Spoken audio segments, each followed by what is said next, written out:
प्रेमी सज्जनों, गुरु चरणानुरागी प्यारे भाइयों, माताओं एवं बहनों, सतलोक आश्रम मुरादनगर में हम सभी लोग गुरु पूजा का पावन पर्व मनाने के लिए एकत्र हुए हैं। यह विशाल जन समुदाय गुरु महाराज जी के पावन चरण कमलों का दर्शन करने के लिए, उनके प्रवचन सुधा का पान करने के लिए और उनके आशीर्वचनों को हृदयंगम करने के लिए यहाँ एकत्र हुआ है। सज्जनों, शास्त्रों में सद्गुरु को अध्यात्म जगत का सूर्य बताया गया है। जैसे रात्रि का घना अंधकार षोडश कला युक्त चंद्रमा के उदित होने से लाखों तारों के आकाश में उदित होने से भी दूर नहीं हो सकता, जब तक कि प्रातःकाल सूर्योदय नहीं होता है।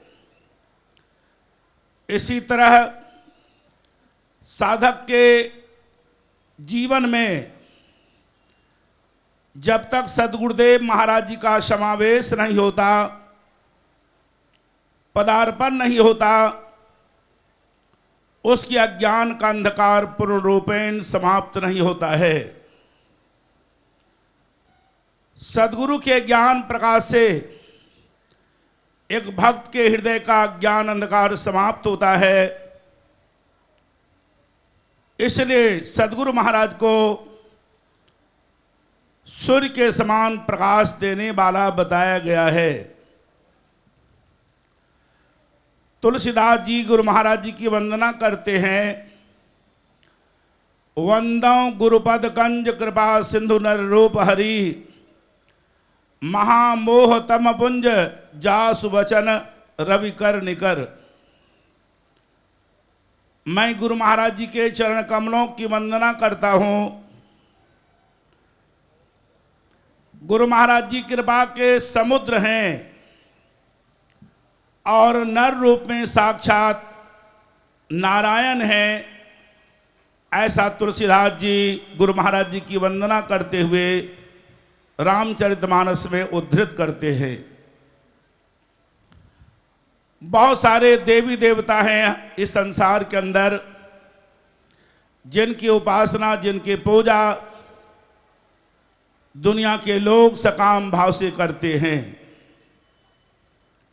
उन देवी देवताओं की कृपा उन साधकों के ऊपर होती है और उनकी मनोकामना की पूर्ति होती है। लेकिन देवी देवता संसार के मनोकामनाओं की पूर्ति कर सकते हैं,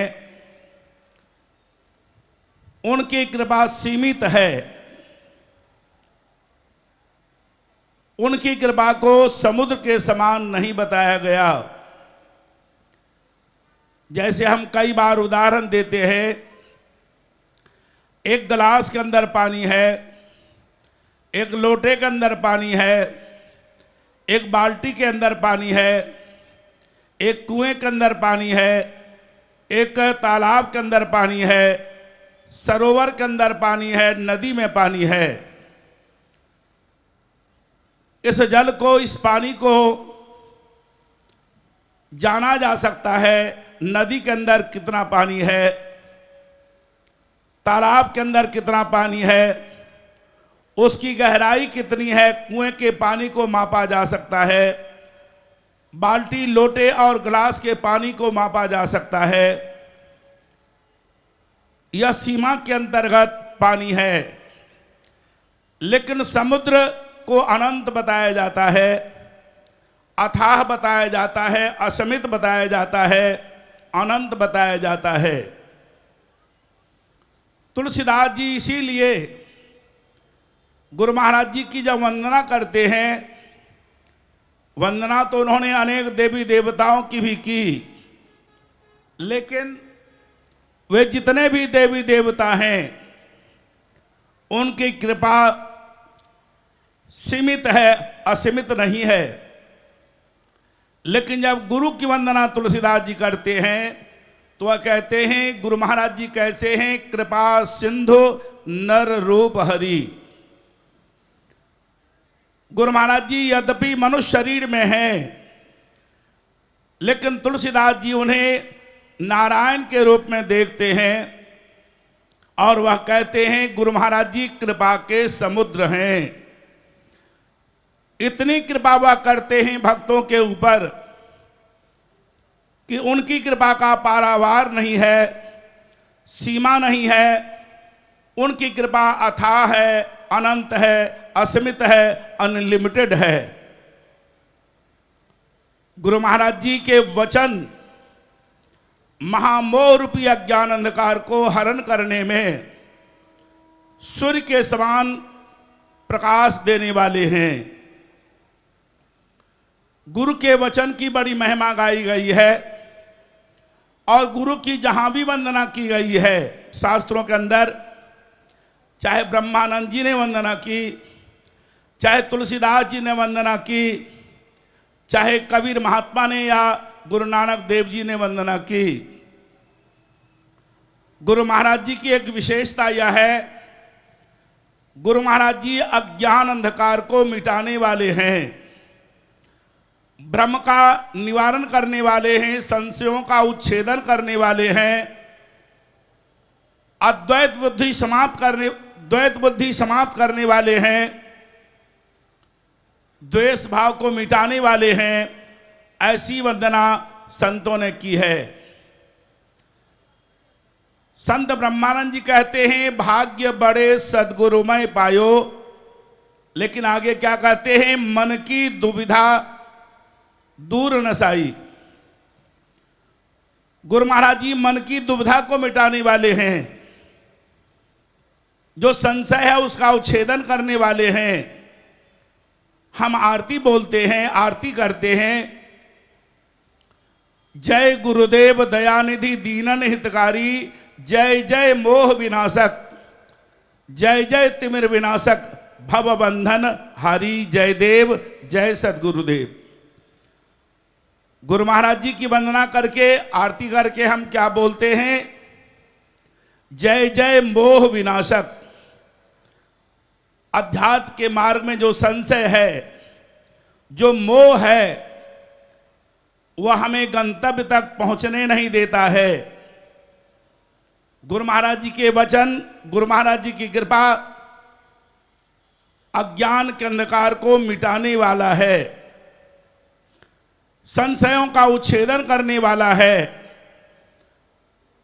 इसलिए गुरु की महिमा अपार बताई गई है। कबीर महात्मा कहते हैं, सात समुद्र की मसी करूं, लेखन सब बन राय, सब धरती कागद करूं, गुरु गुण लिखा न जाए। सातों समुद्र की स्याही बना दी जाए और जंगल के अंदर जितने भी वृक्ष हैं उनकी लेखनी बना दी जाए, धरती को कागज बना दिया जाए और गुरु महाराज जी की महिमा को लिखने लगे। चाहे शेष शारदा ही क्यों न लिखें, कहा गुरु गुण लिखा न जाए। गुरु महाराज जी की महिमा इतनी अनंत है, असीमित है, अनंत है कि गुरु महाराज जी की महिमा को कोई लिख नहीं सकता। इसलिए कबीर महात्मा गुरु की वंदना करते हैं तो यही कहते हैं, सदगुरु की महिमा अनंत, अनंत किया उपकार, लोचन अनंत उहाड़ियां, अनंत लखावन हार। गुरु महाराज जी की महिमा अनंत है। वह एक ऐसे ज्ञान के प्रकाश हैं कि जो हृदय के अंदर हमारा अज्ञान का अंधकार है उसे मिटाने वाले हैं। हम बार बार गुरु महाराज जी के सिरमुख से भी सुनते हैं, एक पावर हाउस है, और पावर हाउस से ये सारे ये बल्ब, हाइड्रोजन, ट्यूब, मरकरी सब कनेक्टेड हैं।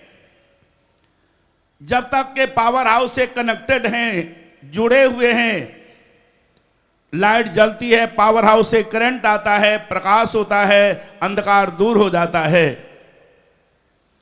चाहे 100 वाट का बल्ब हो, 1000 वाट की हाइड्रोजन लाइट हो, चाहे मरकरी हो या ट्यूब हो 40 वाट की, अगर एक जुड़े हुए हैं तार पावर हाउस से और पावर हाउस से करंट आती है, विद्युत की धारा प्रवाहित होकर आती है इन बल्बों के अंदर, हाइड्रोजन के अंदर, ट्यूब के अंदर, मरकरी के अंदर,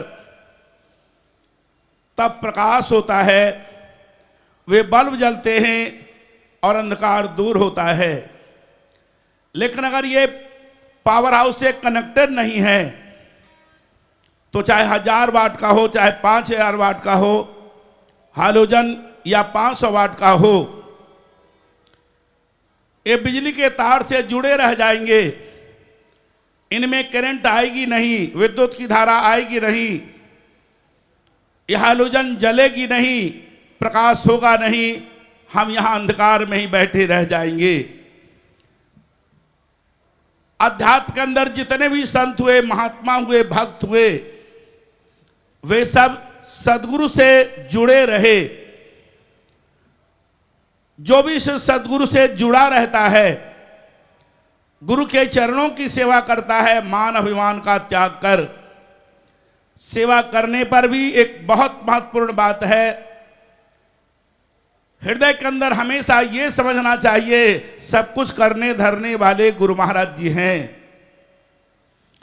जैसे भगवान कृष्ण ने अर्जुन से कहा तू सिर्फ निमित्त बन जा, हम लोग सिर्फ निमित्त हैं, लेकिन गुरु महाराज जी हमारे से, आपसे, सभी से एक ऐसा अद्भुत कार्य करा देते हैं, लेकिन कई बार अहंकार हो जाता है, मैंने इस कार्य को किया। अगर अभिमान आ गया तो हमारा पतन हो जाता है अध्यात्म मार्ग में। इसलिए एक शिष्य को हमेशा विनम्र रहना चाहिए, अहंकार रहित होना चाहिए। और श्री गुरु महाराज जी बार बार हनुमान जी का उदाहरण देते हैं। हनुमान इसीलिए उन्हें कहा जाता है कि उन्होंने मान अभिमान का हनन कर लिया है। लेकिन कई बार हम देखते हैं थोड़ी सी बात होती है, हमारा जो अहंकार है वह सिर उठा लेता है, हम तत्काल ही उग्र रूप धारण कर लेते हैं। इब्राहिम ने गुरु की सेवा की 6 वर्ष तक, लोई को दया आई, लोई ने कबीर महात्मा से कहा 6 वर्ष से यह बादशाह मान अभिमान का त्याग कर आपके यहां सेवा कर रहा है, आप इसे दीक्षा दे दीजिए, उपदेश दे दीजिए। कबीर महात्मा ने कहा नहीं, यह उपदेश के योग्य नहीं है, अभी इसके अंदर अभी अहंकार है और विश्वास नहीं है, तो तुम परीक्षा लेकर देख। सुबह स्नान करके गंगा से इब्राहिम आए, मकान के छत से लोई माने कूड़े कचरे डाल दिए। इब्राहिम ने ऊपर देखा और क्रोध में कहा काश मैं बलक बुखारे में रहता, जिसने भी मेरे सिर पर कूड़े डाला है उसकी गर्दन काट देता, उसका सर धड़ से अलग कर देता, उसका सिर कलाम कर देता। महात्मा कबीर कहने लगे लोई दे दो इसको उपदेश। अर्थात तब तक वह अभिमान समाप्त नहीं कर पाए थे। 6 साल से सेवा करने के बाद भी अहंकार बना हुआ था, मैं बलक बुखारे का बादशाह हूं। ऊंटों पर धन लाद कर लाया था। कबीर महात्मा ने कहा मुझे धन के द्वारा तुम नहीं खरीद सकते, इस धन का अभिमान त्याग करो और सेवा करो, तब जाकर ज्ञान मिलेगा। फिर 6 वर्ष तक इब्राहिम ने सेवा की। गुरु महाराज जी ने देख लिया अब इसका अभिमान समाप्त हो गया है, और बाद में फिर लोई ने परीक्षा ली, नाली के कीचड़ को माथे पर डाल दिया। इब्राहिम का अभिमान समाप्त हो गया था।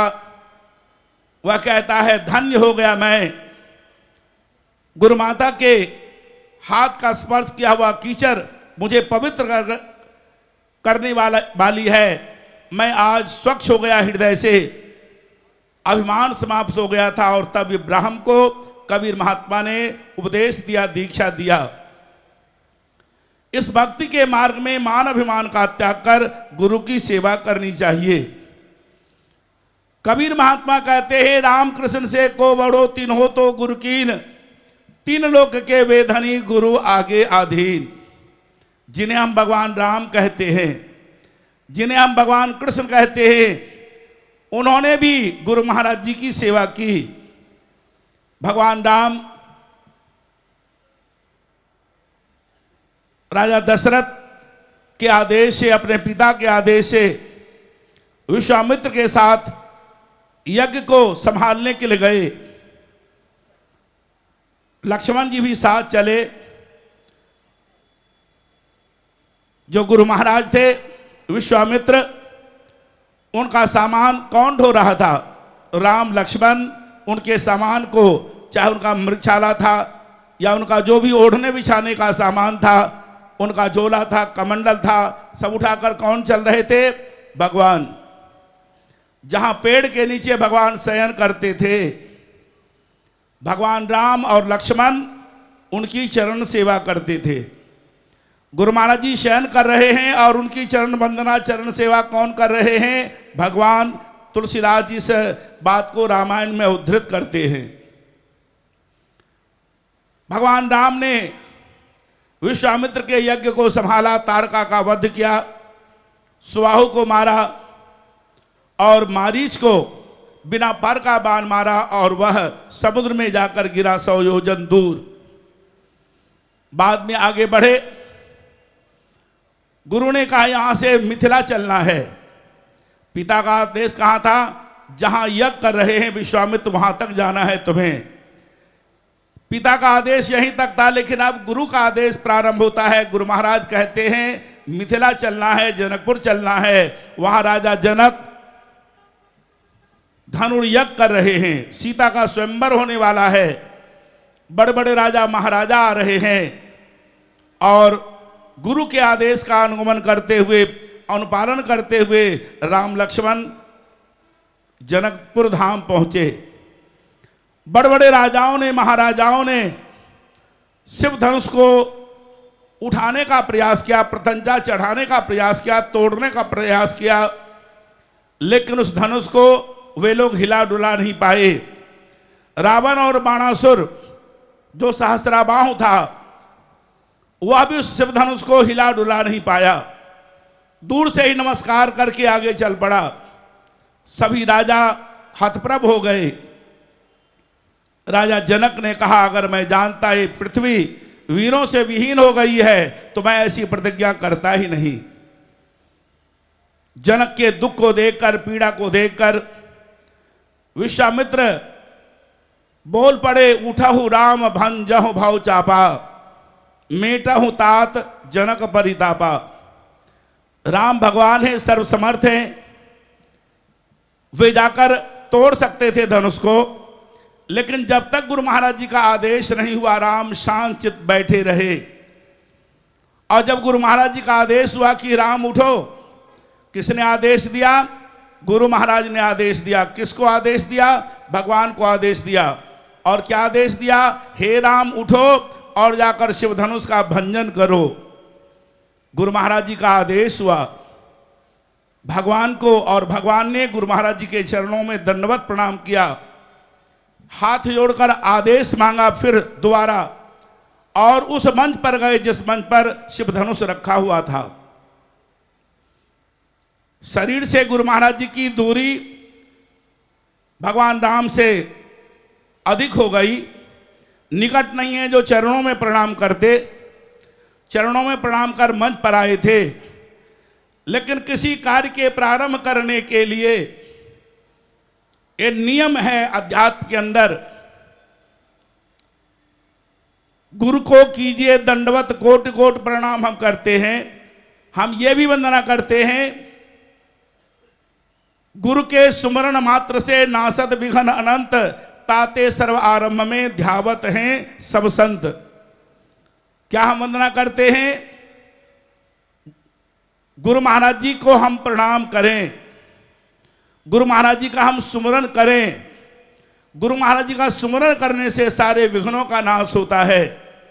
और इसीलिए जितने भी संत हुए, भक्त हुए, सबसे पहले गुरु महाराज जी का ध्यान करते हैं, गुरु महाराज जी की याद करते हैं, गुरु महाराज जी का सुमरण करते हैं।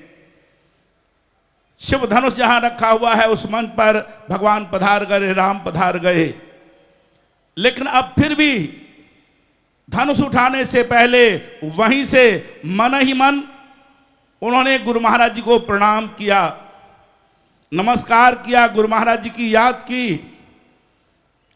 और तब उस धनुष को, जिस धनुष को हजारों राजा हिला डुला नहीं पाए, भूप सहस दस एक ही बारा लगे उठावन टरन निठारा, ऐसे धनुष को भगवान राम ने, गुरु महाराज जी का आदेश हुआ, गुरु महाराज जी की कृपा हुई और उसे उन्होंने उठा लिया। भाइयों बहनों, कहने का तात्पर्य, भगवान राम ने भी गुरु महाराज जी के अनुशासन का पालन किया, गुरु महाराज जी की आज्ञा की पालना की, गुरु महाराज जी की सेवा की। भगवान कृष्ण के गुरु और भगवान कृष्ण के गुरु माता, उन्होंने कहा मेरे पुत्रों को समुद्र ने निगल लिया है, डुबो दिया है, और हमने सुना है तुम भगवान हो। मैं उन पुत्रों को देखना चाहता हूं इन आंखों से। और भागवत को पढ़िए, पुराणों को पढ़िए, गुरु महाराज जी का आदेश हुआ और गुरुपुत्रों को लाने के लिए कितना संघर्ष किया भगवान कृष्ण ने। और जाकर समुद्र से गुरुपुत्रों को निकाल कर लाया और गुरु माता के सामने, गुरु महाराज के सामने गुरुपुत्रों को प्रस्तुत किया। कहने का मेरा तात्पर्य, भगवान कृष्ण ने भी गुरु महाराज जी की सेवा की। रोज दिन सुदामा के साथ कंधे पर कुल्हाड़ी लेकर भगवान कृष्ण भी लकड़ी काटने के लिए जाते थे। गुरु का आदेश जो होता है, गुरु आदेश में भगवान कृष्ण ने भी अपना जीवन लगाया। जो गुरु दरबार का नियम है, वह नियम जैसा सुदामा के लिए था, वही नियम भगवान कृष्ण के लिए था। और भगवान कृष्ण ने भी गुरु दरबार में रहकर गुरु दरबार के आदेश का अनुपालन किया। कहने का मेरा तात्पर्य, जब भगवान राम, भगवान कृष्ण, बड़े बड़े राजा महाराजा, बड़े बड़े ज्ञानी ऋषि मुनि भी गुरु की पूजा करते हैं। आज आषाढ़ पूर्णिमासी का दिन है। प्राचीन काल में कहा जाता है आज के ही दिन द्वापर युग में महर्षि वेद व्यास का जन्म हुआ था और महर्षि वेद व्यास ने गुरु पूजा का पावन पर्व प्रारंभ किया। आज के ही दिन वह शिष्यों को वेदाध्ययन प्रारंभ करते थे। इसीलिए आज के दिन को गुरु पूजा भी कहा जाता है और व्यास पूजा भी कहा जाता है। नियमबद्ध, यो तो गुरु महाराज जी की पूजा प्रतिदिन करता है शिष्य, गुरु महाराज जी का ध्यान प्रतिदिन शिष्य करता है, लेकिन एक ऐसी तिथि निर्धारित की गई जिस दिन हर शिष्य को गुरु महाराज जी के दर्शनों का लाभ प्राप्त करना चाहिए। गुरु महाराज जी के दरबार में आकर गुरु महाराज जी के दर्शनों का लाभ प्राप्त करना चाहिए। गुरु की जो कृपा दृष्टि होती है, गुरु हाथ उठा करके ही आशीर्वाद नहीं देते, गुरु की दृष्टि भी, जिसे हम कहते हैं कृपा दृष्टि, गुरु महाराज जी जहां तक देख लेते हैं, जिसको देख लेते हैं, उस शिष्य पर ही, उस भक्त पर ही गुरु की करुणा, गुरु की दया, गुरु की कृपा की वर्षा हो जाती है। इसलिए गुरु महाराज जी अगर हमारे ऊपर दृष्टिपात करते हैं, अध्यात्म जगत में एक शब्द है शक्तिपात। अध्यात्म उपदेश में हमें मिल गया है, साधना भी हमें मिल गई है, साधना हम करते भी हैं लेकिन सिद्धि नहीं मिलती है।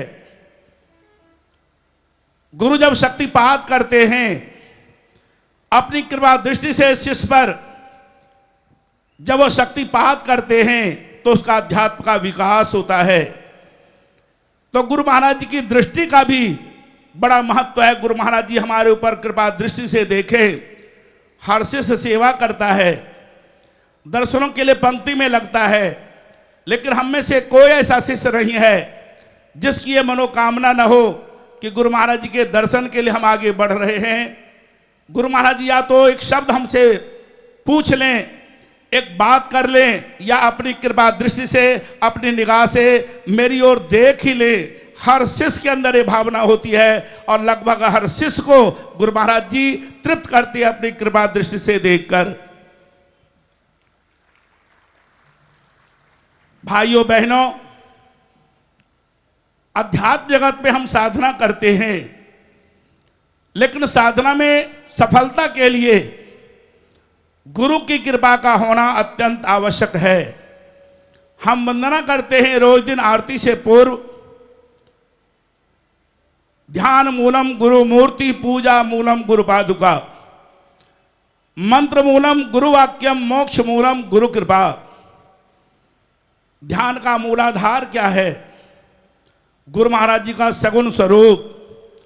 गुरु महाराज जी का जो शरीर है वह चिन्मय रूप है, वह चेतन रूप है, जो सच्चिदानंद स्वरूप है परमात्मा का हृदय मंदिर के अंदर, उसी की साकार मूर्ति, चिन्मय मूर्ति, चेतन मूर्ति सदगुरु महाराज जी का सगुण स्वरूप है। और गुरु महाराज जी के सगुण स्वरूप का दर्शन करने से ही शिष्य के सारे विघ्न समाप्त हो जाते हैं।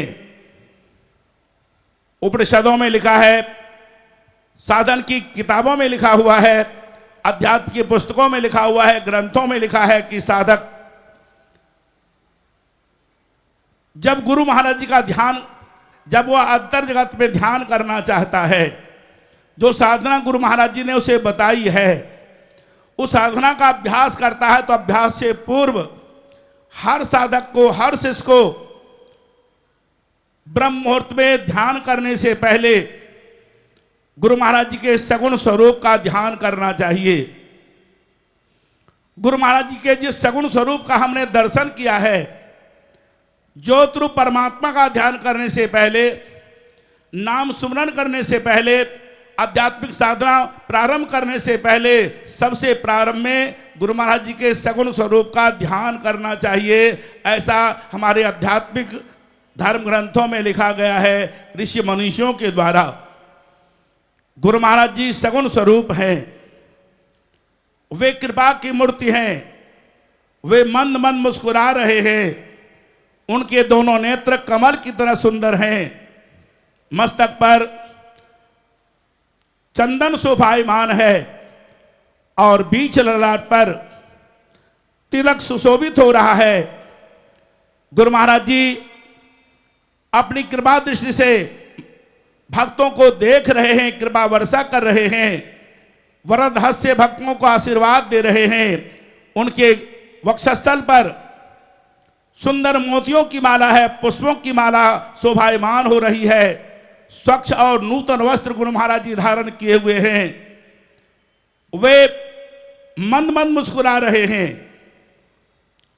और जब साधक गुरु महाराज जी के सगुण स्वरूप का इस तरह ध्यान करता है, और ध्यान करने के बाद, गुरु महाराज जी के सगुण स्वरूप का ध्यान करने के बाद, जो आध्यात्मिक साधना गुरु महाराज जी ने अंतर जगत में बताई है, चाहे वह ज्योत रूप परमात्मा के ध्यान की साधना है, चाहे नाम सुमरन करने की साधना है, जब वह गुरु के सगुण स्वरूप का ध्यान कर अंतर जगत में निर्गुण निराकार परमात्मा के स्वरूप का, नाम का सुमरन प्रारंभ करता है, तो ध्यान के अंदर जितनी भी बाधाएं आती हैं, जितने भी विघ्न आते हैं, वे सारे विघ्न, वे सारी बाधाएं अपने आप गुरु की कृपा से हट जाती हैं, बाधाएं समाप्त हो जाती है, और हमारा मन अध्यात्म से, परमात्मा की ज्योत से, नाम से जुड़ जाता है। हम अभ्यास तो करते हैं, कई बार हम लोग उदाहरण देते हैं। हम सब के पास आजकल मोबाइल फोन है, मोबाइल फोन की बैटरी चार्ज है,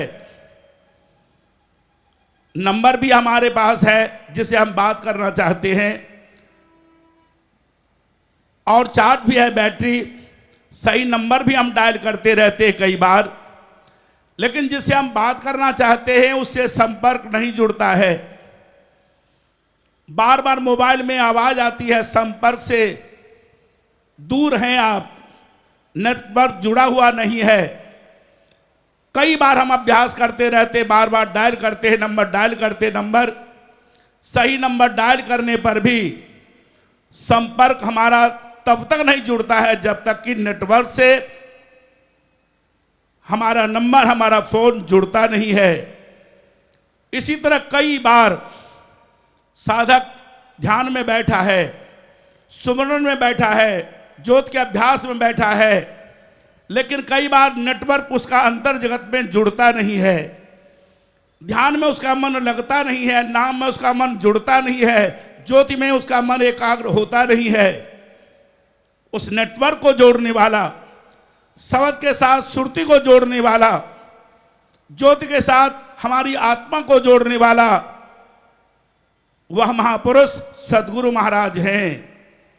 गुरु महाराज जी की कृपा से ही हमारा मन, हमारी आत्मा, हमारी सुरती शब्द के साथ, आत्मा के साथ, परमात्मा के साथ, सच्चिदानंद परमात्मा के स्वरूप के साथ जुड़ पाता है। इसलिए क्या कहा, ध्यान मूलम गुरु मूर्ति, पूजा मूलम गुरु पादुका। गुरु महाराज जी के चरण कमलों की हम पूजा करें, गुरु महाराज जी का जो सगुण स्वरूप है हम उसकी पूजा करें। लेकिन मोक्ष की प्राप्ति कैसे होगी, मोक्ष मूलम गुरु कृपा। गुरु महाराज जी की कृपा से ही मोक्ष की प्राप्ति होती है। मंत्र मूलम गुरु वाक्यम, मोक्ष मूलम गुरु कृपा। गुरु महाराज जी के जो वचन हैं वह मंत्रवत हैं।